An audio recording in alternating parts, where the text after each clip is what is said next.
নমস্কার বন্ধুরা, মিনুর রান্নাঘরে আপনাদের স্বাগত। চলে এলাম নতুন একটা রেসিপি নিয়ে। আজকের আমি কিছুটা ঢ্যাঁড়স ভালো করে ধুয়ে নিয়ে চলে এসেছি।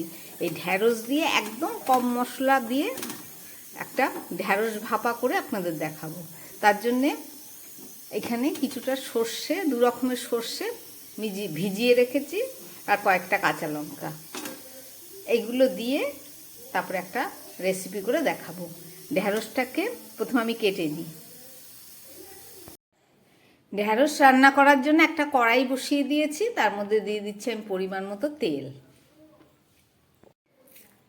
তেলটা গরম হয়ে গেছে, আমি একটু ফোড়ন দিয়ে দিচ্ছি। কালো জিরে আর পাঁচ ফোড়ন দুটো মিশিয়ে নিয়ে দিলাম।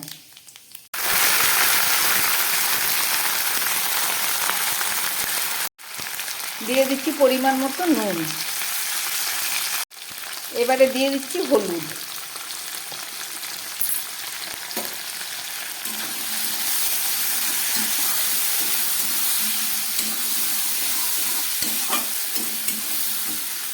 খুব ভালো করে এবার একটু ভেজে নেব।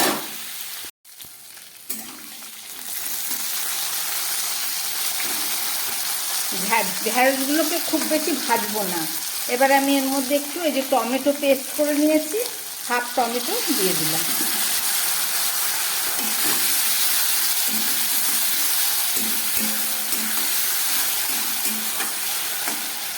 এবার দিয়ে দিচ্ছি বেটে রাখা সর্ষে আর লঙ্কা। দু রকমের সর্ষে আছে এখানে।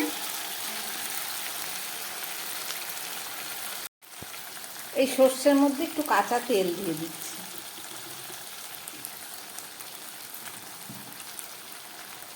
এবারে দিয়ে দিচ্ছি একটু জল। সর্ষে দিয়ে ভাজলাম না, তাহলে সুন্দর স্বাদটা পাওয়া যাবে না।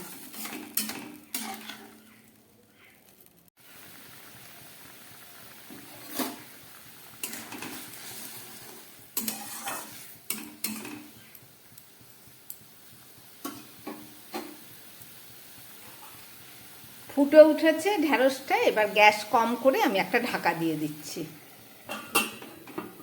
3-4 মিনিটের মতো রান্না হোক, ফেরত এসে দেখাচ্ছি।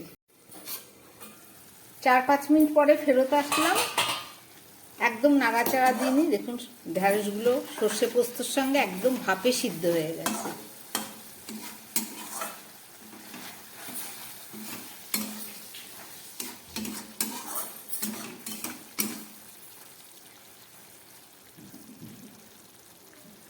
একদম নরম হয়ে গেছে এই যে ঢ্যাঁড়স।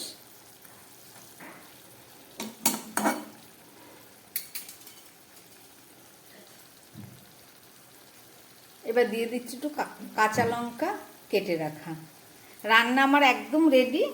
আমি এবার গ্যাসটাকে বন্ধ করে আর 2 মিনিট ঢাকা দিয়ে রাখি, তারপরে দেখাচ্ছি। 2 মিনিট পরে নামিয়ে নিলাম ঢ্যাঁড়সটা। বানিয়ে ফেললাম ঢ্যাঁড়স ভাপা। আপনারা দেখলেন, ঢ্যাঁড়সটাকে কম ভেজে সর্ষে দিয়ে ভাপে রান্না করলাম। এটা একটা নিরামিষ রেসিপি। এইভাবে বানিয়ে গরম ভাতে খেয়ে দেখবেন, দারুণ স্বাদ লাগবে। বানালাম, দেখলেন। যদি ভালো লাগে চ্যানেলটাকে লাইক করবেন, সাবস্ক্রাইব করবেন। নমস্কার, সবাই সুস্থ থাকবেন, ভালো থাকবেন।